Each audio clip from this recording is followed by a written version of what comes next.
It's your boy Boost, and y'all keep it locked in. You got me on the 3-point conversion radio. Let's go.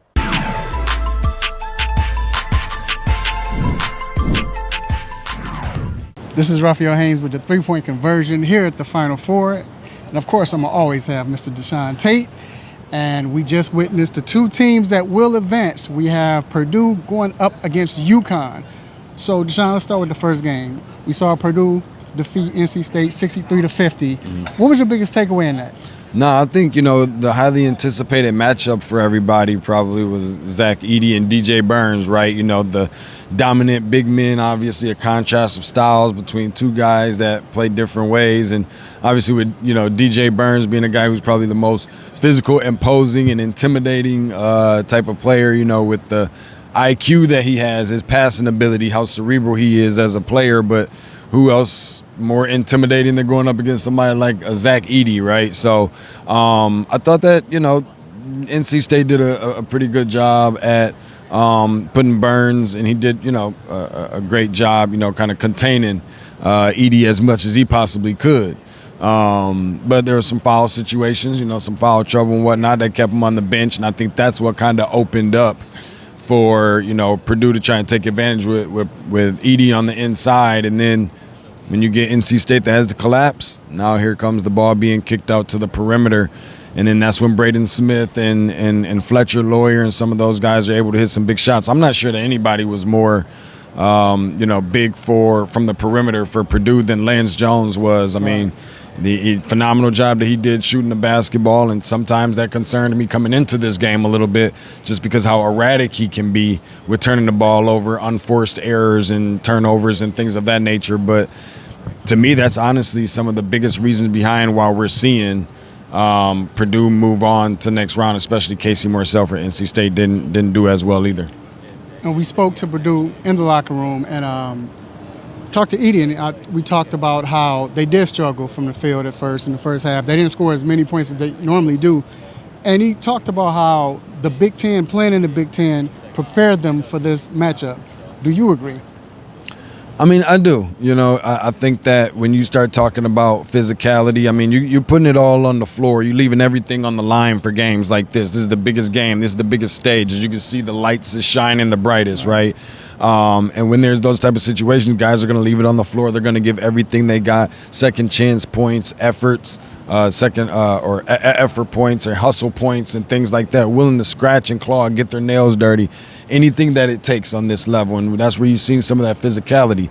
As you know, in football with the Big Ten, it's ground and pound, very physical game, very similar in basketball where they try and muck it up a lot of times and keep it as low scoring as possible, whatever it takes, as long as we have more points than the other team, when the game is over with, I think is the point, right? But you have to have a balance of some defense in there too. So between some pretty good offense for Purdue and some, really good defense, I think somewhat on both sides to a degree. The Big Ten, I feel like, was probably a little bit more equipped, and especially for a stage like this too. Purdue, I mean, we're talking about them being one game away from winning a national championship. They got a tall task in front of them. No pun intended. But I think that there's nothing that this Purdue team and Matt Painter and Zach Edey, in terms of preparation, there's nothing that they haven't seen. So we'll see what happens on Monday night. But I definitely agree that the Big Ten has definitely kind of prepared them maybe a little bit more than the ACC prepared NC State. And then in the second game, we saw UConn defeat Alabama 86-72. Now, we saw UConn struggle a little bit. Alabama was hitting on threes, which that was what they needed if they were going to be able to beat them or stay in the game. And we saw it happen in the first half.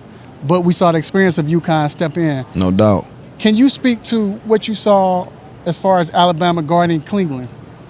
Yeah, I mean, listen, Clingan, there were some instances where I thought that Clingan had, been struggling a little bit a lot of times because Alabama, as you mentioned, and it's been well documented leading up to this point, that they're going to need, those threes to be falling, shooting well from the perimeter. At one point in time, we looked up and Alabama had been shooting 73% from three. Right. And I think we may have seen Connecticut shooting somewhere in the 20s or something like that. A large reason behind why a lot of that is because why the game was so close, because some of those rebounds were coming off long and out of the reach for Clingan sometimes. And Alabama did a good job, hitting their shots until it came down to a point where, it was just too much. It was too hard for them to keep up. And, it was a better team that was out there, being UConn, and expectedly so and deservedly so. I'm be honest with you, I thought that the game might be out of reach a little bit more than it was, or at least earlier in the game than it was. But Alabama hung in there, and they hung tight and played the kind of game that they needed in order to win. I just don't think that they had enough horses and firepower in order to do it. UConn had all-starter score over 14, I believe, and that seemed to be the difference. Mm-hmm. So we move on to Monday's matchup. We have UConn, we have Purdue, we have the big man inside. Mm-hmm. How do you think this game is going to shape out? Or not even just telling me who's going to win, but as far as the play between the big man inside, how would that be a factor, and will it be something else other than a big man that will win this game? Sure.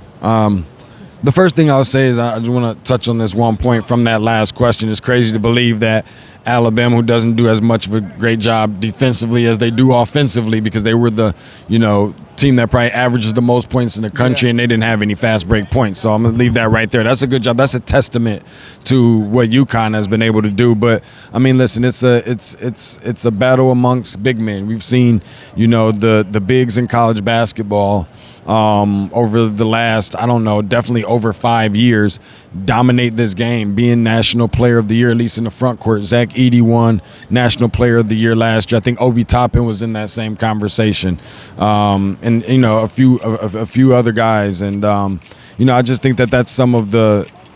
It goes to show that there's still a place in this game for legitimate, traditionally born and bred big men.